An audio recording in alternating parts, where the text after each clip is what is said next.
भाई और बहनों, दर्शकगण, श्रोतागण, मातृशक्ति को नमन। चैनल 24+ न्यूज के खास, विशेष, मनमोहक और हमें एक अच्छा इंसान बनाने वाला, हमारे जीवन को गति देने वाला और अच्छी संस्कृति का निर्माण करने वाला, सभ्य समाज बनाने वाला पुनरुत्थान कार्यक्रम में आप सभी का हार्दिक स्वागत है, अभिनंदन है, सत्कार है। पुनरुत्थान कार्यक्रम में हम प्रतिदिन नए नए एपिसोड्स, नए नए विषय, नए नए डेलिब्रेशंस के साथ में उपस्थित होते हैं और हर विषय जीवन के लिए बहुत उपयोगी होता है। इसी क्रम में आज भी हम एक जीवन निर्माण के विषय को लेकर के आपके सामने उपस्थित हो रहे हैं। आज का हमारा विषय है समत्वपूर्ण जीवन।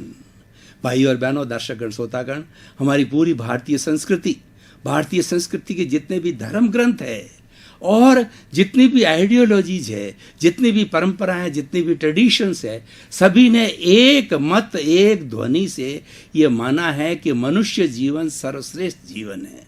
वह सर्वश्रेष्ठ जीवन क्यों है? पहली बात यह है कि इस सृष्टि के अंदर 84 लाख जीवा योनि उत्पत्ति स्थान है और वो उसमें जीवों की संख्या तो असंख्य है, अनंत है। और इस उत्पत्ति स्थान के अंदर जितने भी प्राणी निवास करते हैं वो उतने विकसित नहीं है। मनुष्य एक ऐसा प्राणी है जो पूर्ण विकसित है। उसके पास में पांचों इंद्रियां पूर्ण रूप से विकसित है। मन है, बुद्धि है, प्रज्ञा है, चित्त है और भीतर जाएं तो पूर्ण रूप से उसको चेतना प्राप्त है। He is a well equipped conscious प्राणी। ये मनुष्य के साथ सबसे बड़ी बात है।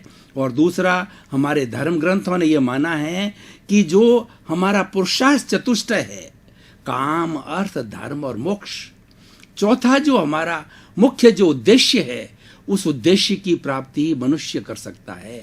मनुष्य ही एक ऐसा प्राणी है जो अल्टीमेट साल्वेशन, इमांसिपेशन को प्राप्त कर सकता है, अल्टीमेट गोल को प्राप्त कर सकता है। ये उसकी बुद्धि के कारण है और ये उसके गुणों के कारण है।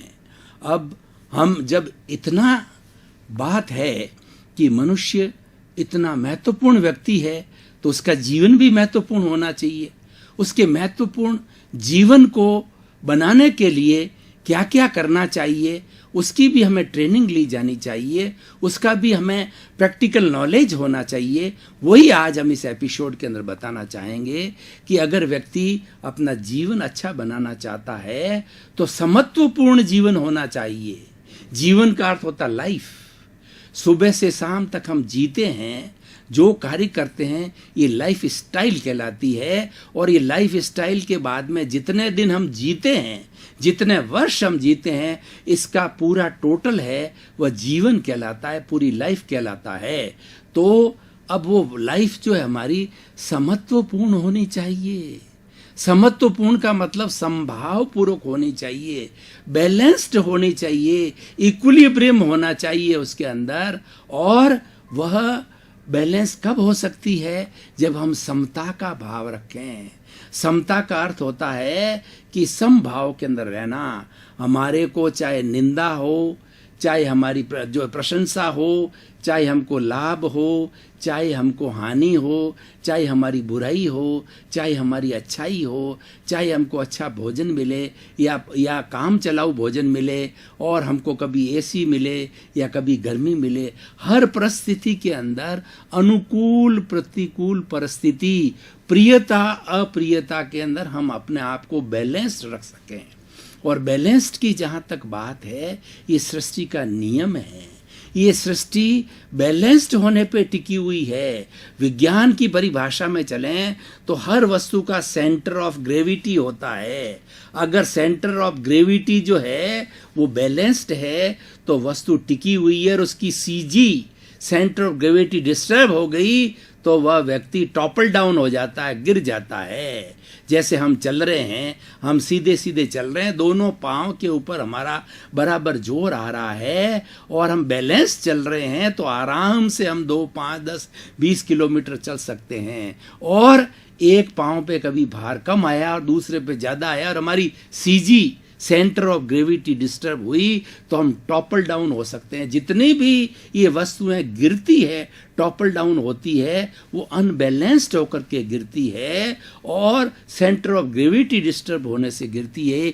यही साइंस का नियम है, यही प्रकृति का नियम है। प्रकृति स्वयं बैलेंस में विश्वास करती है, संतुलन में विश्वास करती है। समत्वपूर्ण जीवन का अर्थ होता है कि जीवन के अंदर संतुलन होना चाहिए, और वास्तव में संतुलन ही किसी भी चीज का जो है वो कहना चाहिए कि सॉल्यूशन है। हमारे जीवन में बहुत सी समस्याएं आती है, उन समस्याओं का अगर हम स्थायी समाधान खोजें तो स्थायी समाधान संतुलन के अंदर होता है। अब संतुलन में कैसे होता है मैं आपको उदाहरण के तौर पे बताना चाहता हूँ। 2 4 5 चीजें उदाहरण लेकर के बताऊंगा कि संतुलन कैसे बनता है। देखिए कि हमारा परिवार होता है, उसके अंदर हस्बैंड और वाइफ होते हैं जो कि पूरे जीवन भर साथ रहते हैं। वो गृहस्थी के 2 पहिए हैं, उन 2 पहियों से गृहस्थी चलती है। अगर दोनों पहिए संतुलित है, बराबर स्पीड से चल रहे हैं, तो गृहस्थी की गाड़ी बहुत आराम से चलती है। अब देखिए असंतुलन कब होता है। एक सदस्य, चाहे हस्बैंड ने चाहे वाइफ ने, टेम्परामेंट लूज किया, तू मैं चालू की, क्रोध चालू किया, और दूसरा भी वैसा करने लग जावे तो 2 × 2 होकर के 4 हो जाता है। फिर क्या होता है कि वहां पर जो है तांडव नृत्य हो जाता है। शिव जी ने तांडव नृत्य किया था और सारी सृष्टि थर थरा गई थी। जब दानव लोग जो है बहुत दुष्कार्य करते हैं तो शिव जी उनका नरसंहार करने के लिए तांडव नृत्य करते हैं। तो ठीक इसी तरह से हस्बैंड वाइफ के बीच में असंतुलन, झगड़ा हो जाने के कारण जो है वह जो है वो अनबैलेंस हो जाता है, संतुलन हो जाता है। दूसरा उदाहरण के तौर पर देखिए हमारा मानसिक असंतुलन। हम सुबह से शाम तक मानसिक शांति के साथ में कार्य कर रहे हैं तो हमारा सारा कार्य बराबर अच्छा चलता है। अगर हम डिप्रेस हो गए या दिमाग के अंदर उलझुल विचार आए, दिमाग के अंदर टेंशन है, दिमाग में स्ट्रेस है, दिमाग में स्ट्रेन है, तो उसका क्या आएगा, इफेक्ट आएगा कि असंतुलन हो जाएगा। हमारा दिन भर का कोई कार्य भी सही नहीं होगा। और एक उदाहरण लीजिए कि हम किसी कॉरपोरेट ग्रुप के अंदर काम कर रहे हैं। कॉरपोरेट ग्रुप के अंदर बहुत से लोग होते हैं, अकाउंट्स वाले अलग होते हैं, और जो काम करने वाले मजदूर की श्रेणी के लोग अलग होते हैं, और डिसीजन लेने वाले अलग होते हैं, प्लानिंग करने वाले अलग होते हैं। अगर इन सब का कंट्रोलिंग करने वाला, सुपरविजन करने वाला जो बॉस होता है, अगर बॉस का संतुलन गड़बड़ा जाता है, बॉस अगर गाली गलौज करने लग जाता है और वह जो है अपनी दादागिरी दिखाने लग जाता है, या कहना चाहिए कि उसका संतुलन डिस्टर्ब हो जाता है, तो पूरा ग्रुप जो है डिस्टर्ब हो जाता है। तो ऐसे अनेकों उदाहरण हैं।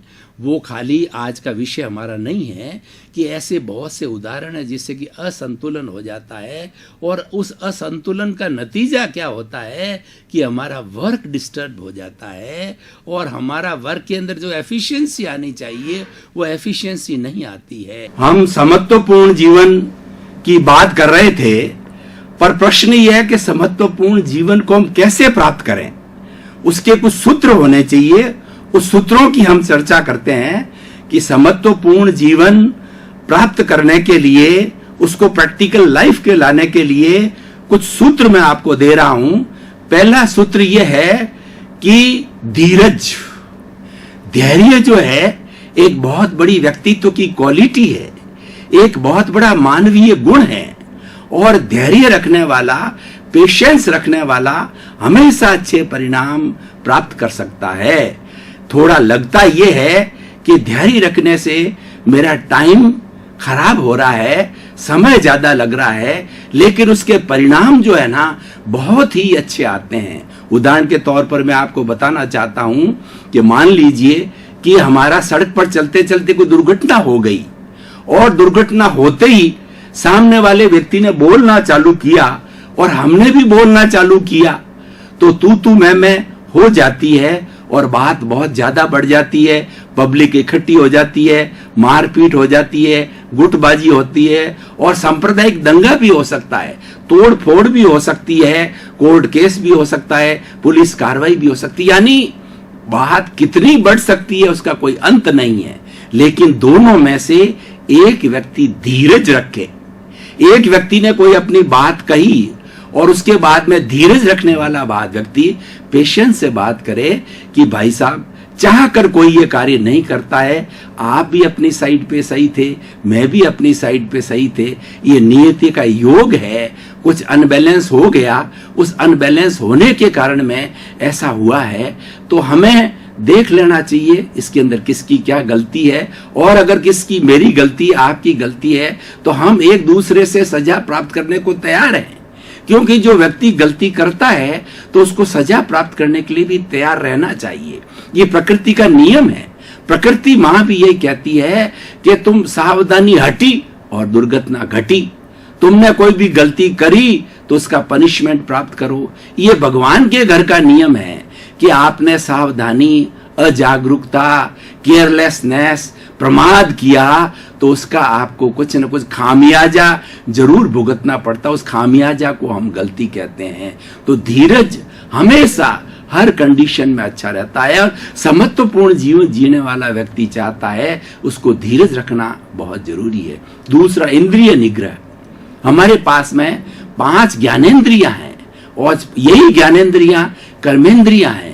यही ज्ञानेंद्रियां बाहर के जगत से ज्ञान को प्राप्त करती है और अपने मैनेजर मन को सुपुर्द करती है। बाहरी जगत से जुड़ने के लिए, सारा क्रियाकलाप करने के लिए जो है हमें इंद्रियों का सहारा लेना पड़ता है। स्पर्शन, रसन, घ्राण, चक्षु, श्रोत्राणी, इंद्रियाणी, इन इंद्रियों से कुल 23 विषय लिए जाते हैं और समग्र रूप से जितना भी बाह्य चीजें हमको चाहिए इस इंद्रियों से पर्याप्त मात्रा में हमारे भीतर तक आ सकता है। इंद्रिय निग्रह करना यानी हमने बाहर देखा, हमने बाहर सुना, हमने बाहर स्पर्श किया और हमने जो है बाहर की सुगंध ली, उसके अंदर हमको जो है वो निग्रह करना चाहिए। उसके अंदर हमारे को कंट्रोल करना चाहिए, नियंत्रण करना चाहिए, राग द्वेष नहीं जोड़ना चाहिए। उदाहरण के तौर पर इस पृथ्वी के अंदर, इस सृष्टि के अंदर बहुत से अच्छे रूप भी हैं, कुरूप भी है। आपने किसी अच्छी लड़की का, अच्छी स्त्री का जो है अच्छा रूप देखा और उस पर राग द्वेष हो गया, आप मोहित हो गए और गलत विचारधारा आपके भीतर आ गई। यह इंद्रियों का अनिग्रह है, ये दुरुपयोग है, इसको रोका जाना चाहिए। क्यों? समत्वपूर्ण जीवन जिएगा, जीने वाले व्यक्ति को ये सब बातें प्रभावित करती है और वो इंद्रियों का गुलाम हो जाता है तो समत्वपूर्ण जीवन नहीं जी सकता है। तीसरी बात है मन पर काबू रखना। अभी हम बात कर रहे थे इंद्रियों की, इंद्रिय विषय लेकर के और मन को सौंप देता है। मन के 2 काम हैं। पहले इंद्रियों के द्वारा प्राप्त विषय पर योजना बना करके बुद्धि को देना। मन भी मालिक नहीं है, मन भी नौकर है और मन पौद्गलिक है। मन बिल्कुल एब्सोल्यूट टेम्पररी है। मनन से पहले और मनन के बाद मन नहीं होता है, केवल मनन किया जाता है, उस वक्त ही मन होता है। यानी हम जब सोचने लगते हैं तभी मन पिक्चर में आता है, तभी मन क्रिएट होता है, उसके आगे पीछे क्रिएट नहीं होता है।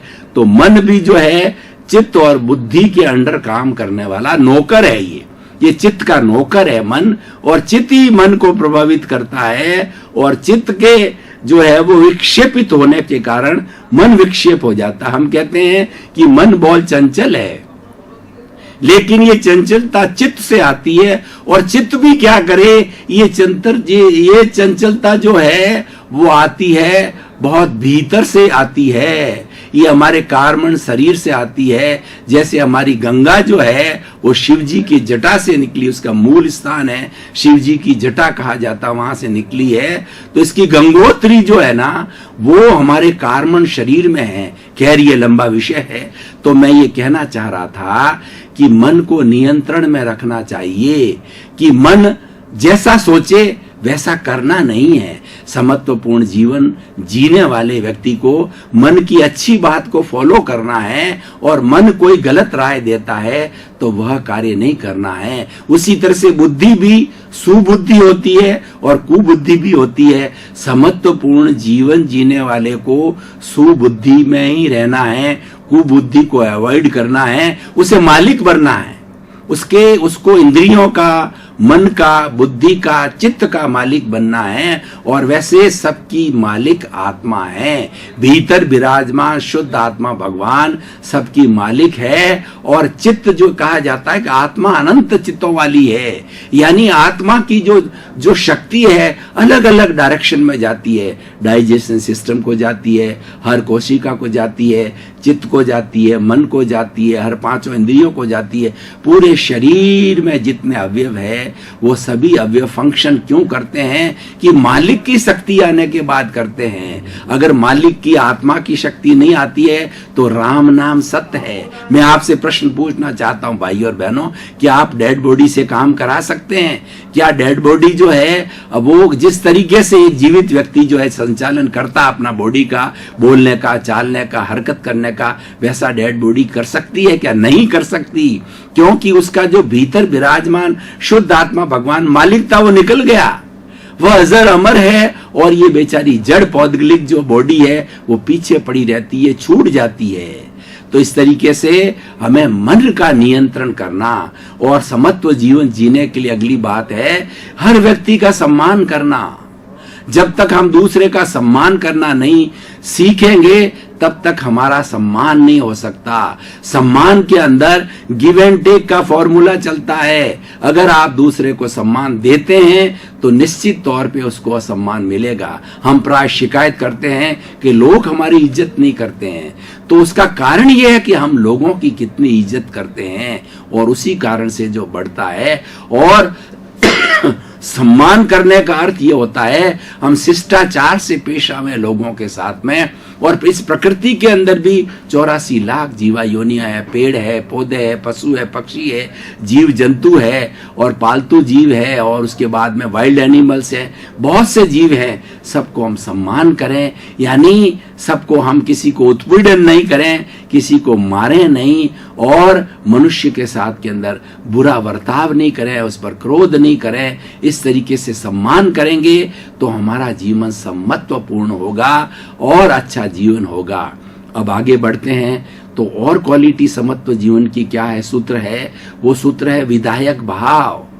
बहुत इंपॉर्टेंट सूत्र है कि जो कुछ हमारे साथ में घटित होता है बुरे विचारों से होता है।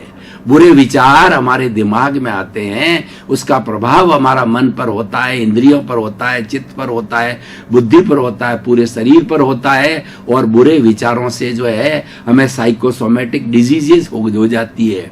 आज हम डिजीजेस की बात करें, कितनी बीमारियां बढ़ रही है, इन सब का कारण यह है कि हमारा जो सोच है वो विधायक नहीं है। हम हर चीज को नेगेटिव रूप में लेते हैं, और हमारे नेगेटिव रूप कब होती है?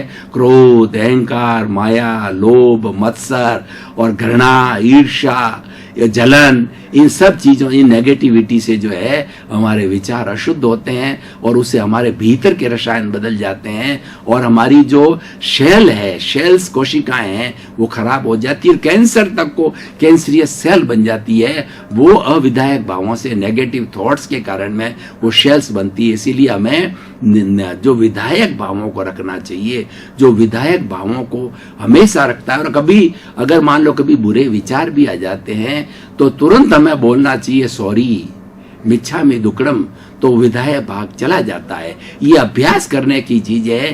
धीरे धीरे हम अभ्यास करेंगे तो हमारे नेगेटिव थॉट्स कम होते जाएंगे, कम होते जाएंगे, और जितने जितने नेगेटिव थॉट्स कम होंगे उतनी उतनी पॉजिटिविटी बढ़ेगी, और जितनी जितनी पॉजिटिविटी बढ़ेगी उतनी उतनी प्योरिटी बढ़ेगी, और जितनी जितनी प्योरिटी बढ़ेगी उतना उतना हमारे जीवन में समत्व का व्यवहार आएगा, समत्व जीवन आएगा, संभावपूर्ण जीवन आएगा। इसलिए भाई और बहनों, आज मैं इस जो एपिसोड को आज के जो है वो वर्तमान परिप्रेक्ष्य जोड़ता हूँ, आज के नजरिए से जोड़ता हूँ, तो मैं आपको बताना चाहता हूँ कि आज लोग बहुत दुख भरा जीवन जी रहे हैं, दर्शकगण, श्रोतागण, भाई और बहनों, आपका बहुत बहुत धन्यवाद। आप पुनरुत्थान कार्यक्रम को जो है उसकी गुणवत्ता को बढ़ा रहे हैं, आप इसको देख रहे हैं और टॉक ऑफ द टाउन है कि पुनरुत्थान कार्यक्रम बहुत अच्छे रूप से प्रस्तुत किया जा रहा है। आपके प्रति मंगल भावना, शुभकामना।